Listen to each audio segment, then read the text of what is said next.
하나님의 말씀은 누가복음 10장 38절에서 42절까지입니다. 누가복음 10장 38절. 그들이 길 갈 때에 예수께서 한 마을에 들어가심에 마르다라 이름하는 한 여자가 자기 집으로 영접하더라. 그에게 마리아라 하는 동생이 있어 주의 발치에 앉아 그의 말씀을 듣더니 마르다는 준비하는 일이 많아 마음이 분주한지라 예수께 나아가 이르되 주여 내 동생이 나 혼자 일하게 두는 것을 생각하지 아니하시나이까 그를 명하사 나를 도와주라 하소서. 주께서 대답하여 이르시되 마르다야 마르다야 내가 많은 일로 염려하고 근심하나 몇 가지만 하든지 혹은 한 가지만이라도 족하니라. 마리아는 이 좋은 편을 택하였으니 빼앗기지 아니하리라 하시니라. 하나님 아버지 은혜를 감사합니다. 오늘도 이 생명의 말씀으로 저희를 양식 삼게 하시니 감사를 드립니다. 우리 주 예수 그리스도의 이름으로 감사하며 기도드리옵나이다. 아멘. 자, 계속해서 그들이 길 갈 때에 9장 51절에서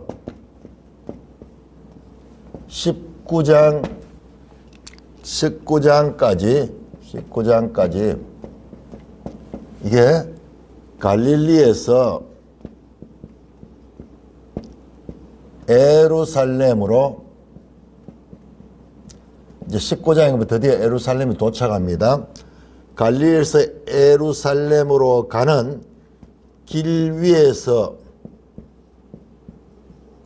스토리, 여행 스토리죠. 여행하는 가운데서 일어나는 사건들이 연속입니다. 자, 그래서 그들이 길 갈 때에 예수께서 한 마을에 들어가심에 마르다라 이름한 한 여자가 자기 집으로 영접하더라. 우리가 이 요한복음을 보면은 이 마르다의 집이 여기는 마르다 마리아만 나오지만은 여기 오빠도 있죠. 그런데 이 장소가 어디입니까? 베다니죠. 그걸 보면은 베다니는 예루살렘 바로 앞에 있거든요. 그러니까는 이걸 보면은 여행 꼭 순서대로만 기록을 하지 않았는 것 같은 생각도 듭니다. 지금 앞으로 9장이나 길게 나오는데 어떤 면에서는 이 에피소드별로 여행 중에 있었던 이야기들 가운데서 꼭 시간 순으로 배치하지 않았을 수도 있다는 생각을 합니다. 왜냐 그러면은 이 베다니는 예루살렘 바로 앞에 있는 동네거든요. 우리 대구로 치면은 여기 경산 같은 곳이요. 그런데 지금 앞으로 갈 길이 많거든요. 그러니까는 이제 그런 생각을 하는데 우리가 한 본문을 보면서 더 한번 자세하게 그런 의문을 가지고 한번 보겠습니다. 그 마르다라 하는 이름의 한 여자가 자기 집으로 영접했다. 그 한 마을은 이게 요한복음의 도움을 입어서 보면은 베다니 마을이죠. 베다니. 그래서 그에게는 마리아 하는 동생에서 주의 발치에 앉아 그의 말씀을 듣더니 자, 주의 발치에 앉아 그의 말씀을 듣더니 이런 표현은 하나의 관용적인 표현인데 하나의 말씀 앞에 앉아 있는 사람의 하나의 관용적인 표현이에요.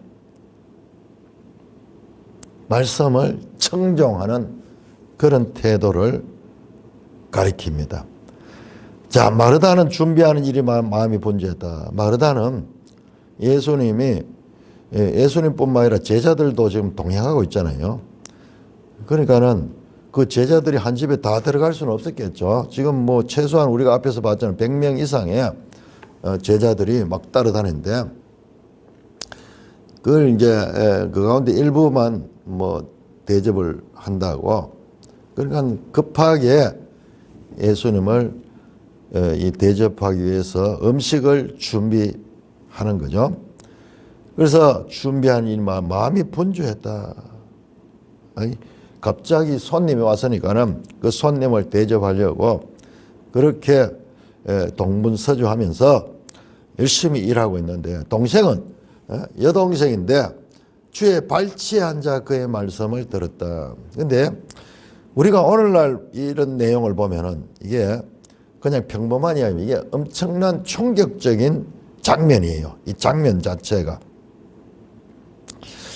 자, 남성들과 여성들은 차별이 많았죠. 우리나라는 어땠습니까? 말도 못하죠. 그리고 여자가 남성들처럼 예수님의 발치에 앉아 말씀을 듣는다는 것은 이 장면 자체가 파격적인 거예요. 그래서 누가복음에서 우리 계속 확인하지만 여성에 대한 관심, 그것도 여성이 그냥 한 여자가 아니라 이름을 가진 여자, 엘리사벳, 그 다음에 안나, 그 다음에 이런 마리아, 마르다, 뭐 이런, 그리고 앞에 잠깐 나오죠. 막달라인 마리아, 그 다음에 요한나, 뭐 이런 식으로 여성들인데 이름이 구체적으로 나오는 것은 다른 복음서가 비교해 보면요. 한 여인이 뭐 이런 식으로 이 표현이 되어 있는데 그러면서는 아주 파격적인 장면이고 그 다음에 이 여성이 주님의 발치에 앉아 말씀을 듣는 것은 이것은 그 당시로 보면은 파격적인 그런 장면입니다. 자, 그래서 이 마르다가 언니가 열심히 일을 하다가 혼자서 너무 바쁘니까는 근데 여동생이 예수님 발 앞에 딱 앉아 있는 거예요. 그래서 짜증을 내면서 주님한테 말합니다. 내 동생이 나를 좀 도와달라고 말씀하셔서 그래 하니까는 주님께서 말씀하기를 마르다야 마르다야 두 번 부르죠. 이건 좀 중요한 표현을 할 때 나오는 거죠. 그냥 마르다야가 아니고 마르다야 마르다야 진실로 진실로 내게 이르노니 이런 하나의 그 성경의 표현법에서 앞에서 주여 주여 그렇게 불렀대 하고 지금 강조가 되고 집중하는 중요한 말씀이 선포됩니다. 네가 많은 일로 염려하고 근심하나 주님을 잘 대접하려고 그렇게 하지만은 몇 가지 하든지 혹은 한 가지만이라도 족하다. 이런 일들보다도 한 가지가 일이 중요한 게 있다라는 거예요. 마리아는 이 좋은 편을 택하여 빼앗기지 아니하리라. 이 좋은 편을 택했는데 이거는 빼앗기지 아니하는 일이라는 것입니다.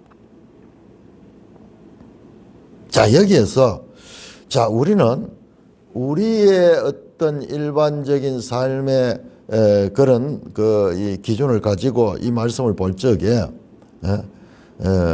이게 조금 이 문제가 있어요. 예수님이 손님을 대접하는 거, 손님을 대접하는 소홀히 여기는 마르다를 오히려 두둔하지 않고 마리아를 두둔하거든요. 그럼 손님이 왔는데도 대접도 안 하고 그렇게 해가지고 되느냐? 이런 선한 봉사 이런 것들을 무시하느냐? 아니 이웃을 공개하고 그리고 특히 선생을 모시고 잘 대접하는 것은 동서양의 미덕인데 지금 주님은 그런 미덕을 깨뜨린 게 그런 수준이 아닙니다. 주님은 하나님이십니다. 하나님이십니다.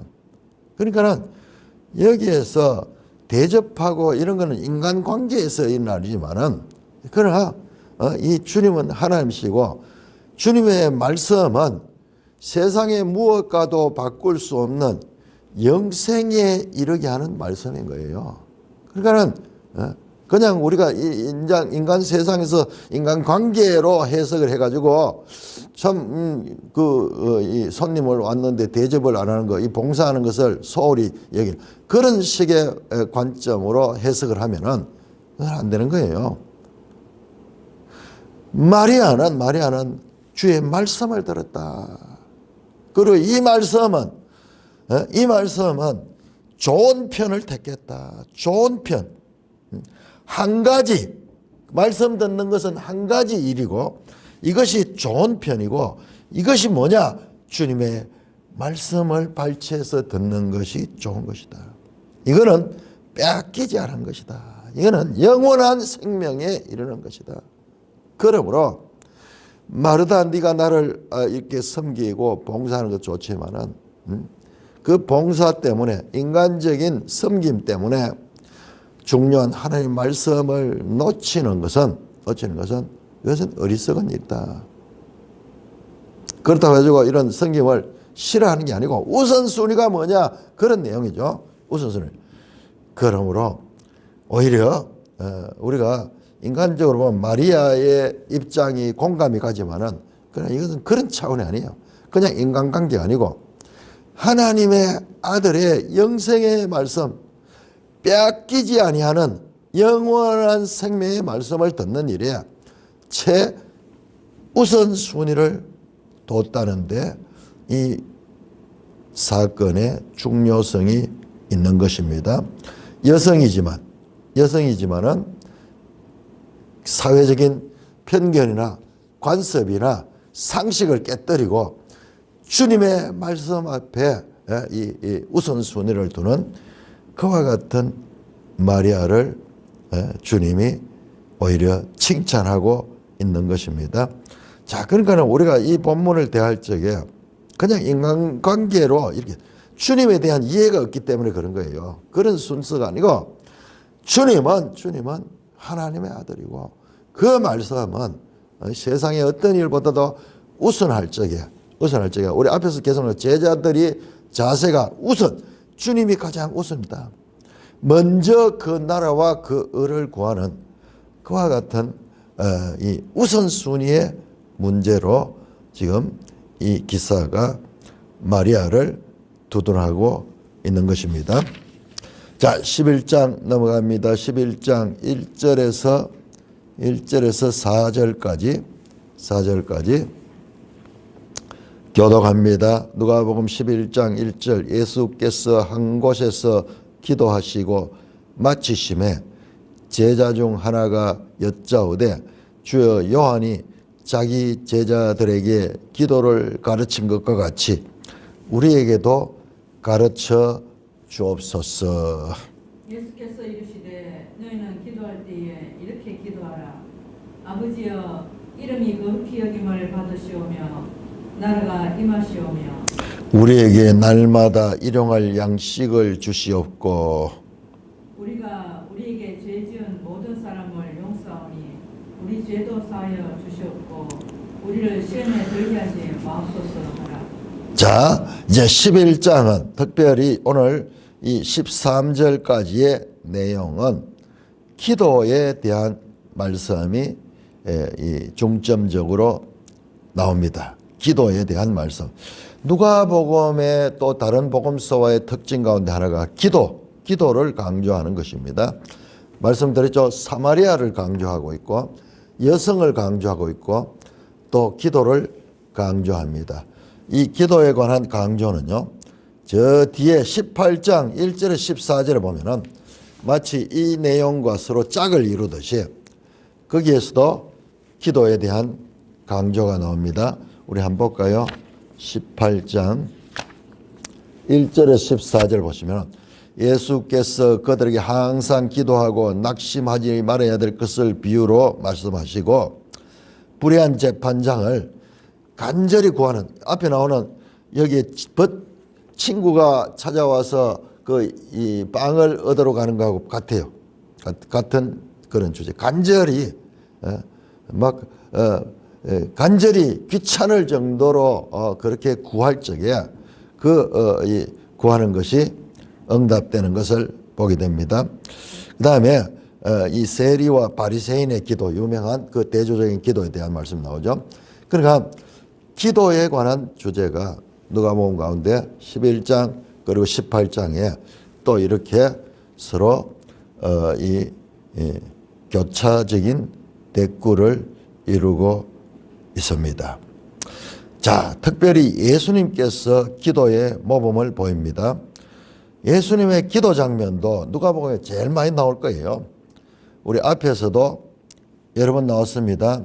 3장 21절, 5장 16절, 6장 12절, 9장 18절, 9장 29절.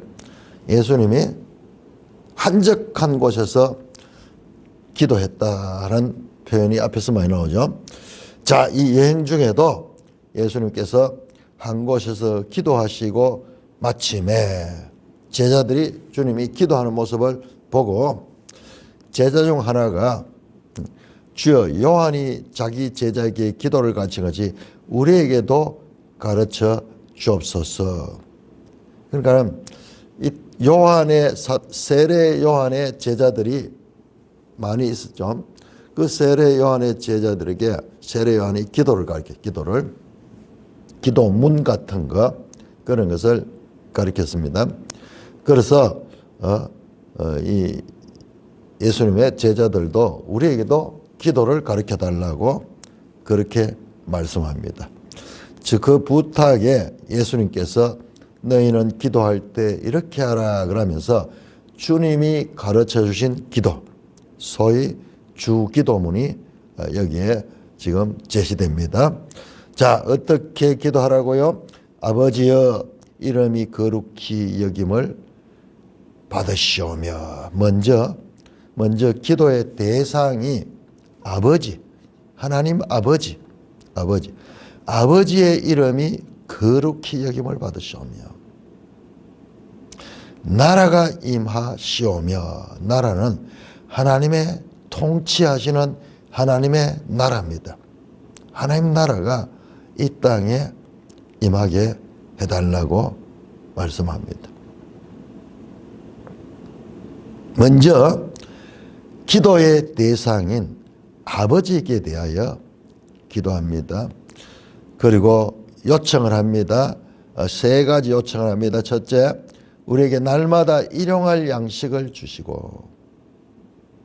자, 여기서 일용할 양식으로 표현했는데 여기에 5절에 이어지는 내용에 보면 떡 이야기 나와요. 떡을 빌리러 온 친구 이야기인데 여기 같은 단어면 아르토스. 떡을 주옵시고 또는 빵을 주옵시고, 여기 단어상 같은데 우리 한 절을 두고 하나는 양식으로 번역하고 하나는 떡으로 번역했는데 이런 거는 좀 일치를 시켜주면은 좋겠죠. 일용할 떡을 주시옵고, 그 다음에 두 번째, 우리가 우리에게 죄 지은 모든 사람을 용서하니 우리의 죄도 사하여 주옵소서. 우리의 죄 용서를 청원합니다. 그리고 세 번째로 시험에 들게 하지 마시옵고. 세 가지를 청원합니다. 첫째, 일용할 양식. 그리고 이 죄사함인데 근데 죄사함에는 우선적으로 우리가 우리에게 죄사한 모든 사람을 이 용서하오니 우리 죄도 사하여 주옵소서. 나는 다른 사람을 용서하지 않고 있으면서 나는 용서를 받고 싶다 하는 이런 자세를 뒤집어 엎습니다. 우리에게 죄 지은 자를, 모든 사람을 내가 용서하니 우리 죄도 사하여 주옵소서. 먼저 이 죄사함. 자, 이 내용도 18장에 마태복음 18장에 1만 달란트 탕감 받은 사람의 기사와 연결이 되죠. 자기는 1만 달란트를 탕감 받았는데 자기한테 100데나리온을 빚진 자에게 막 독촉을 하고 그 다음에 그를 감옥에 같이 용서하지 않는, 사하여 주지 않는 그 기사와 서로 연결이 됩니다. 주님은 우리가 죄 용서를 받은 자답게 우리도 다른 사람을 용서하기를 구하라고 말씀합니다.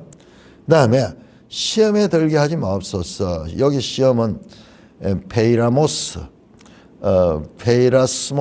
페이라스모스 하는 건데, 이 유혹이죠. 유혹인데, 그러면 시험이 없게 하지 마옵시고 아니고 시험에 들게 하지 마옵시고, 이런 건 뭐냐 그러면 시험에서 빠지는 거예요.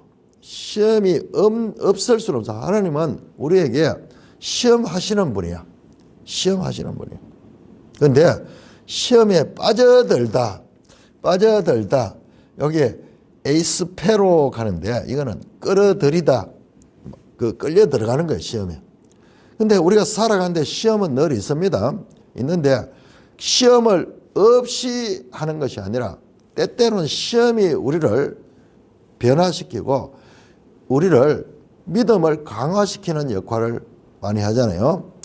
그래서 시험을 없이 하는 게 아니라 시험에 빠져서 시험에 실패하지 않도록 그렇게 해달라고 3가지 요청이 주기도문에 들어져 있습니다. 먼저 아버지의 이름과 아버지의 나라를 높이고, 그 다음에 우리 개인적인 사람의 이 청원, 3가지 요청을 들어있는 그런 기도를 가르쳐 주셨습니다. 또 이러시되 5절부터 8절까지 계속 기도와 연결되는 말씀이 됩니다. 교도하겠습니다. 5절에서 8절, 5절입니다. 또 이러시되 너희 중에 누가 벗이 있는데 밤중에 그에게 가서 말하기를 벗이여 떡 3덩이를 내게 구워달라. 내 벗이 여인 중에 내게 왔으나 내가 먹일 것이 없노라 하면 그가 안에서 대답하여 이르되 나를 괴롭게 하지 말라. 문이 이미 닫혔고 아이들이 나와 함께 침실에 누웠으니 일어나 내게 줄 수가 없노라 하겠느냐. 내가 너희에게 말하노니 비록 벗됨으로 인하여서는 일어나서 주지 아니할지라도 그 간청함을 인하여 일어나 그 요구대로 주리라. 자, 또 이러시되 계속해서 주님이 기도를 가르치시고 그 다음에 기도의 이 태도에 대해서 지금 말씀합니다. 자, 비유를 합니다. 자, 친구들이 있는데 밤중에 친구에게 찾아갑니다. 떡 3덩이를 구워달라. 왜? 갑자기 이 사람의 친구가 곧 옛날에는 뭐 여행이 힘들었죠. 그러니까 시간을 맞추기도 힘들고 어떠다가 밤에 이제 집에 찾아왔는 거예요. 근데 밤에 갑자기 찾아왔기 때문에 그 밥도 못 먹고 굶어 있는데 내 집에 있는 떡이 하나도 없어. 그래서 이웃집에 친구에게 떡을 빌리러 갑니다. 자, 그러니까는 지금 이 유대식의 집이라 하는 게 오늘날처럼 이렇게 잘 돼 있는 게 아니고 한 방에 뭐 이렇게 자녀들도 다 자니까 그러면은 이게 이제 문을 두드리고 이러면 뭐 온 가족이 다 깨는 거예요. 다 깨고 그런 거예요. 그러니까는 그 친구가 문이 닫혔고 아이들도 나온 게 침실에 일어나서 줄 수 없다. 나를 괴롭게 하지 말라. 그렇게 하겠느냐? 내가 너에게 말하면 비록 벗됨을 인하여서는 일어나 주지 아니할지라도 그 간청함을 인하여 일어나 요구되라. 친구기 때문에 줄 수 있는데 그것도 한계가 있는 거야. 한계가 있는 거야. 그런데 그보다도 계속 그 문을 두드리고 간질하는 거야. 귀찮아서라도 일어나서 그 떡을 줄 것이다. 여기에 뒤에 나왔던 아까 18장에 나왔던 그 기도와 같습니다. 불의한 재판관에게 불의한 재판관도 간절히 구하는 거예요. 계속 귀찮게 하는 거야. 그러니까는 귀찮아서 들어주는 거야. 귀찮아 들어줘. 그럴 정도로 뭡니까? 기도를 간절히 누구에게? 하나님 아버지에게. 기도의 대상은 하나님 아버지죠. 그래서 간절히 기도하라. 그와 같은 간청하는 기도를 하라고 비유로 가르칩니다. 자, 9절에서 13절까지 교독합니다. 내가 또 너희에게 이르노니. 계속 기도에 관한 말씀입니다. 구하라 그러면 너희에게 주실 것이요 찾으라 그러면 찾아낼 것이요 문을 두드리라 그러면 너희에게 열릴 것이니. 구하는 이마다 받을 것이요 찾는 이는 찾아낼 것이요 두드리는 이에게는 열릴 것입니다. 너희 중에 아버지 된 자로서 누가 아들이 생선을 달라 하는데 생선 대신에 뱀을 주며 알을 달라 하는데 증거를 주겠느냐. 너희가 악할지라도 좋은 것을 자식에게 줄 알거든 하물며 하늘 아버지께서 구하는 자에게 성령을 주시지 않겠느냐 하시니라. 자, 그러면서 계속 기도 앞에 나왔죠. 간절한 기도, 간청하는 기도 비유를 했고 그러면서 거기에 연결이 되죠. 그러니까 이 내용이 따로 떨어지는 게 아니라 연결이 돼요. 앞에서도 좋은 양식 이야기 나왔고 그 양식 그게 빵이라 그래 떡이라 그랬죠. 그 떡 이야기가 그 친구 이야기에서 연결되죠. 그 다음에 이 간청함 이야기와 그 다음에 이어지는 그 말씀이 찾아라 그러면 찾을 것이요 구하라 그러면 너에게 주실 것이요 문을 두드리라 그러면 너에게 열릴 것이다. 그러니까 계속 연결되는 간절히 계속해서 지속적으로 기도하라 한번 해서 뭐 안 된다고 해가지고 그냥 멈추는 것이 아니라 꾸준하게 적극적 기도를 강조합니다. 앞에 나왔던 그 비유를 강화시키는 거예요. 그건 하나의 비유였다면 그것을 더 구체적으로 지금 기도를 어떻게 해야 될 것을 가르치고 있습니다. 그러니까 이것을 그냥 주기도문만 딱 빼가지고 이렇게 끊으면 안 돼요. 주님이 가르친 그 기도와 그리고 그 기도를 할 때 있어가지고 이어지는 간절한 마음으로 우선적인 그런 기도, 그 다음에 계속 지속적인 그런 기도를 가르쳐주고 있습니다. 구하라 그러면 너에게 주실 것이요 찾으라 그러면 찾아낼 것이요 문을 두드리라 그러면 너에게 열릴 것이니. 한번 딱 구했다고 안 된다고 아니고 지속적으로 말합니다. 10절에 구하는 이마다 찾을 것이요 찾는 이는 찾아낼 것이요 두드리는 이에게는 열릴 것이다. 반드시 하늘 아버지께서 그 기도를 들어주신다. 그러면서 이치를 설명합니다. 자, 너희 중에 아버지 된 자 누구예요?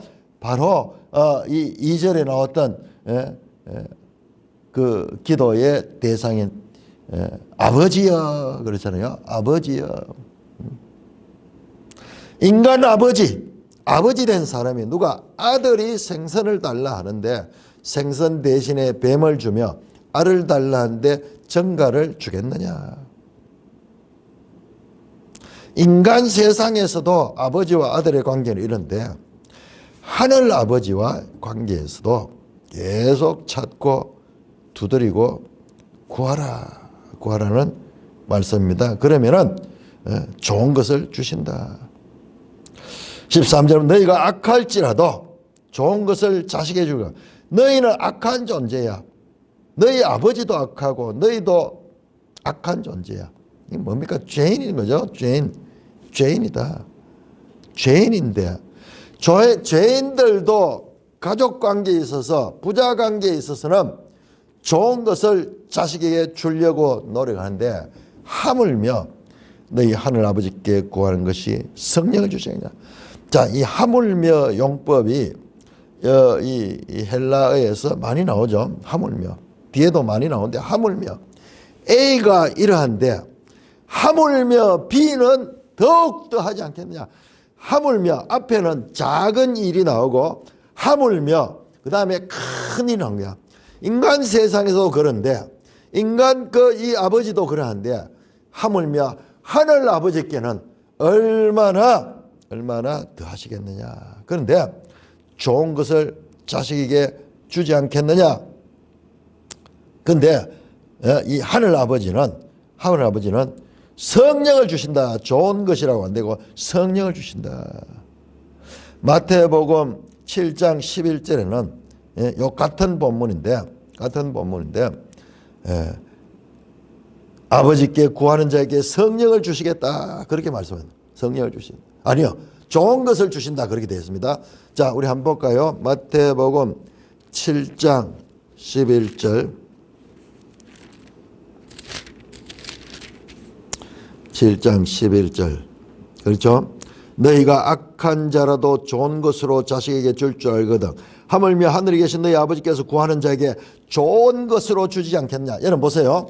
누가복음 이때까지 우리가 나도 잘 못 봤는데 자, 좋은 것은 여기 나옵니다. 13장 누가복음 13절 11장 13절에 나옵니다. 좋은 것. 거기는 똑같아요. 마태복음 같은데 그런데 누가복음에서는 너희 하늘 아버지께서 구하는 자에게 성령을 주시지 않겠는가. 이게 그냥 이 평소 같으면은 좋은 것, 세상 아버지도 좋은 걸 주면 하늘 아버지도 좋은 걸 준다. 이게 리듬이 맞는데 여기서는 마태복음은 그렇게 되어 있는데 누가복음에서 성령을 주시지 않겠느냐. 그러면서 변화가 있습니다. 자, 성령을 주시지 않겠느냐. 성령을 주시지 않겠느냐. 자, 여러분 9장 51절 봅시다. 9장 51절. 자, 9장 51절. 자, 9장 51절을 우리가 보면서 좀 의아하게 느꼈죠. 예수님이 십자가에 달려 죽으실 시간이 얼마 된 줄 아는 줄 아시고 예루살렘 올라가는 게 아니라 뭐라 합니까? 성천하실 게 아니라 성천. 성천은 언제입니까? 십자가의 죽으심과 부활과 그 다음에 성천이 있는 거죠. 그런데 그 예수님이 지상사역에서 이 마지막 성천을 말씀하셨는데 지금 여기는 성령을 주신다. 성령을. 이게 예수님께서 성천하셔서 보좌 우편에 아버지께 성령을 받아서 보내주잖아요. 지금 제가 봤을 때는 그와 연결이 되는 것 같습니다. 자, 여러분들 이게 누가복음에 사도행전에 누가복음과 사도행전은 1편, 2편 연결되어 있잖아요. 거기에 보면은 이제 성천이 나오고 다른 복음서에서는 이 자세하게 취급되지 않는 성천한 게 나오고 그 다음에 성령 강림이 나오죠. 성령 강림이 나오죠. 자, 그런 면에서 누가는 사도행전을 미리 생각을 하면서 말씀을 주시지 않았는가 생각하면서 앞에서 말씀드렸죠. 누가의 강조점 첫째 이방인, 그 다음에 여성, 그 다음에 사마리아 강조한다 그랬죠. 그리고 사회적으로 죄인들, 약자들, 장년. 또 한 가지가 나오는데 누가복음의 특징이 성령입니다. 성령. 간헐적으로 성령에 대한 것이 계속 나옵니다. 성령. 그리고 누가복음 마지막에도 너희가 이 성을 떠나지 말고 아버지께 약속하신 것을 기다리라 24장에 나오는데 그 약속한 것도 성령이에요. 그래서 다른 복음서와 달리 성령에 대해서 강조했는데 물론 이제 요한복음은 14장에서 16장까지가 아주 아예 보혜사 성령에 관해서 집중적으로 가르치는 내용이죠. 그런데 누가복음은 그런 건 없지만은 그러나 계속해서 성령에 대한 강조가 이어집니다. 자, 그래서 튀어나오는 게 갑자기 툭 튀어나오는데 12장 한번 볼까요? 12장. 12장에서도 12장 10절 보면은 누구든지 말로 인자를 거역하는 사하심을 받는 성령을 모욕한 자는 사하심을 받지 못한다. 12절에 마땅히 할 말을 성령이 그때 너에게 가르치라. 그러면서 성령에 대한 그런 암시가 지속적으로 나오는 것을 볼 수가 있습니다. 자, 그래서 11장 1절에 13절은 기도에 관한 내용이 이어지고 있습니다. 자, 11장 14절에서 16절까지 교독합니다. 지금 계속 예루살렘으로 가는 길 위에서 여행 가운데서 짤막짤막한 스토리들이 계속 연속되고 있습니다. 자, 14절 예수께서 한 말 못하는 귀신을 쫓아내시니 귀신이 나가매 말 못하는 사람이 말하는지라 무리들이 놀랍게 여겼으나 그 중에 드러난 말하기를 그가 귀신의 왕 바알세불을 힘입어 귀신을 쫓아낸다고. 또 더러는 예수를 시험하여 하늘로부터 오는 표적을 구했다. 자, 계속 예루살렘을 향하여 이 여행하는 가운데 일어난 사람 일입니다. 자, 예수께서 한 말 못하게 하는 귀신을 쫓아내니 귀신이 나가매 말 못하는 사람이 말을 했다. 그러니까 예수님 가는 곳마다 계속 기적을 행하는데 그래서 이 말 못하는 자가 말을 하게 된 거예요. 그래서 무리들이 놀랍게 여겼다. 기이한 일이 날까. 기적을 보니까는 그러니까 제가 지난 주간에 설교 제목이 기이한이죠. 히브리어로 니플라우트 그러죠. 원더풀. 기적이 일어나면은 사람은 놀라는 거예요. 그래서 우리에게는 기이한 일들인 거예요. 기이한 일들. 자, 그래서 기이한 일들이 예수님이 가는 곳마다 일어나고 있습니다. 자, 그러자 그 무리 가운데 그 사건을 보고 야, 예수님이 귀신을 쫓아낸 것은 귀신의 왕 바알세불을 힘입어 귀신을 쫓아낸다. 그렇게 하고 또 더러는 예수를 시험하여 하늘로부터 오는 표적을 구했다. 자, 두 반응입니다. 하나는 바알세불을 힘입어 귀신을 쫓아낸다 하고 또 다른 한 무리는 예수를 시험하여 하늘로부터 오는 표적을 보여달라. 그렇게 구하는 두 개의 반응이 나옵니다. 거기에 대한 첫째 반응, 바알세불을 힘입어 귀신을 쫓아낸다 하는 내용이 그 아래에서 말씀이 되고 둘째 반응 16절 이 하늘로부터 오는 표적을 구하는 것. 그 표적을 구하는 내용은 11장 29절에 나옵니다. 11장 29절에 무리가 모일 때 예수께서 이 세대는 악한 세대라 표적을 구하되 요나의 표적밖에는 보일 표적이 없나니. 그러니까는 요거를 연결해서 보면 이 내용이 연결이 되는데 여기에 표적을 구하니 가는 말에 대해서는 거기에서 이제 내용이 이어지고 지금 오늘 본문에서는 오늘 우리가 읽게 되는 본문에서는 첫째 무리들의 반응, 바알세불을 힘입어 귀신을 쫓아낸다는 거기에 대한 그 예수님이 반응이 나옵니다. 11장 17절에서 23절까지 교독합니다. 11장 17절 예수께서 그들의 생각을 아시고 이르시되 스스로 분쟁하는 나라마다 황폐하여지며 스스로 분쟁하는 집은 무너지느니라. 너희 말이 내가 바알세불을 힘입어 귀신을 쫓아낸다니 만일 사탄이 스스로 분쟁하면 그의 나라가 어떻게 쓰겠느냐. 내가 바알세불을 힘입어 귀신을 쫓아내면 너희 아들들은 누구를 힘입어 쫓아내느냐. 그러므로 그들이 너희 재판관이 되리라. 그러나 내가 만일 너희 하나님의 손을 힘입어 귀신을 쫓아냈다면 하나님의 나라가 이미 너희에게 임하였느니라. 강한 자가 무장을 하고 자기 집을 지킬 때에는 그 소유가 안전하되 더 강한 자가 와서 그를 굴복시킬 때에는 그가 믿던 무장을 빼앗고 그의 재물을 나누느니라. 나와 함께 하지 아니하는 자는 나를 반대하는 자요 나와 함께 모으지 아니하는 자는 해치는 자니라. 자, 예수님께서는 우리가 계속 나오죠. 사람들의 생각을 다 아시잖아요. 생각을 아십니다.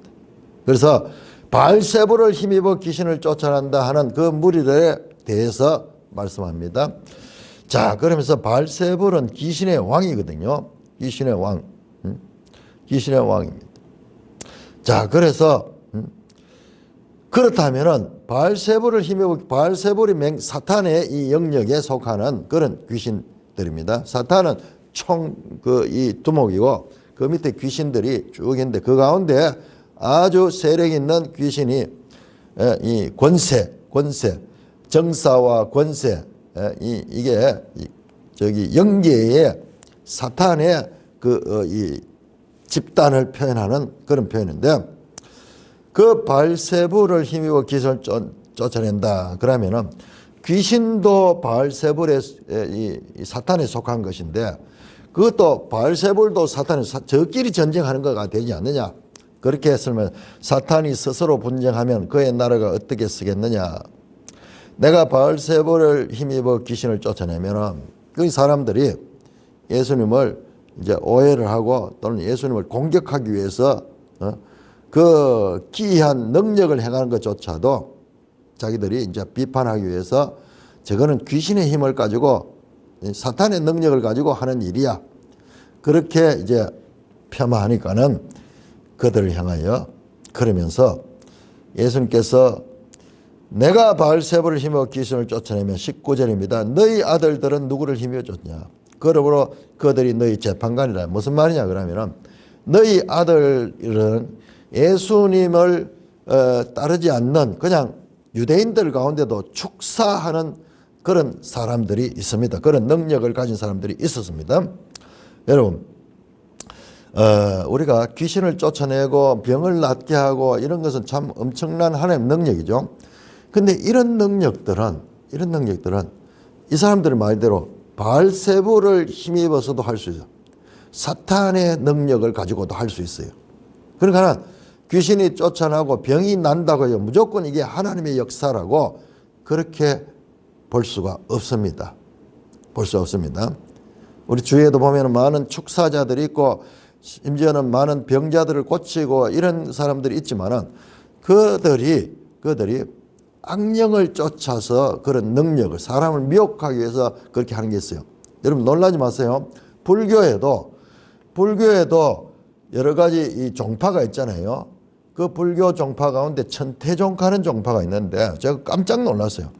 그건 우리 교회, 기독교에 순복음 교회하고 똑같아요. 하나님의 교회를 가진 교단을 순복음 교회하고 똑같아요. 그게 뭐 하느냐?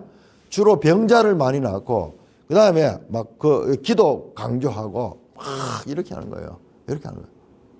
그러면 거기에도 성령이 역사하는가? 아니에요. 거기 가면은 그 대웅전에도 보면 용을 그려놓고 온통 우상을 가려놓고 그렇게 하는 거예요.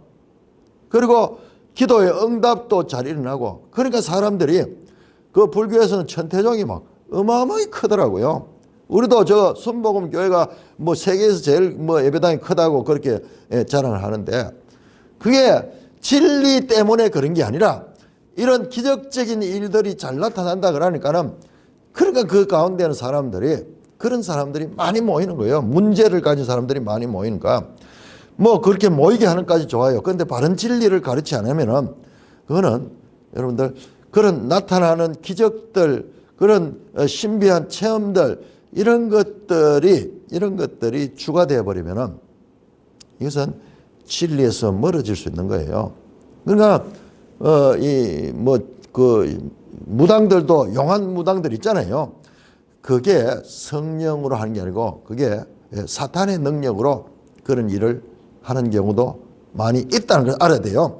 그러니까 우리가 이런 기적 현상을 지금 예수님이 보여주는 이 기적 현상은 예수님은 기적을 베푸는 신통한 능력을 가지고 있다 이걸 보여주는 게 아니라 구약 성경에 예언된 메시아 그가 와서 말 못한 사람을 말하게 되고 듣지 못한 자가 듣게 되고 보지 못한 자가 보게 되고 그 다음에 이 안전병이가 일어나고 그리고 병든 자가 나음을 받고 죽은 자가 살아나는 이와 같은 메시아에 대한 예언이 성취됐다는 것을 지금 보여주는 거예요. 하나님 나라가 이 땅에 왔고 그 메시아가 지금 이 나라에 와서 하나님의 통치가 이루어지니까는 죄로 인한 모든 것들이 거기에서 그 자유를 얻고 해방을 얻는 그것을 보여주는 거지.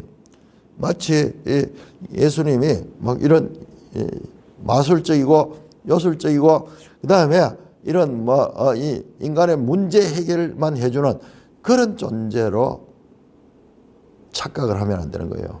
그런데 이제 그걸 이용해 가지고 그런 식으로 하는 사람들이 많이 있어서 문제가 많이 생기죠. 자, 그러니까는 축사자들이 유대인들 가운데서 예수 믿지 않는 자들도 이런 귀신을 쫓아내는 자들이 있었는 거예요. 그래서 그러면 이 유대인들 가운데 축사하는 사람들도 바알세불을 힘입어 귀신을 쫓아내느냐? 그러면서 그들이 너희 재판관이 되라. 이 말은 무슨 말이냐 그러면은 자가당착이 자가당착. 같은 사람의 말이나 행동이 앞뒤가 맞지 않는 그런 일이야. 너가 말하는 게 내한테는 그렇게 이야기하면서 그러면 너가 이 유대인들 가운데서 그런 축사자들도 그러면 똑같네.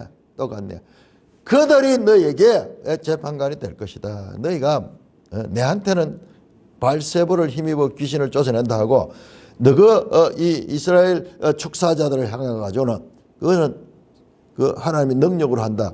이 앞뒤가 맞지 않는 모순이다. 그 말입니다.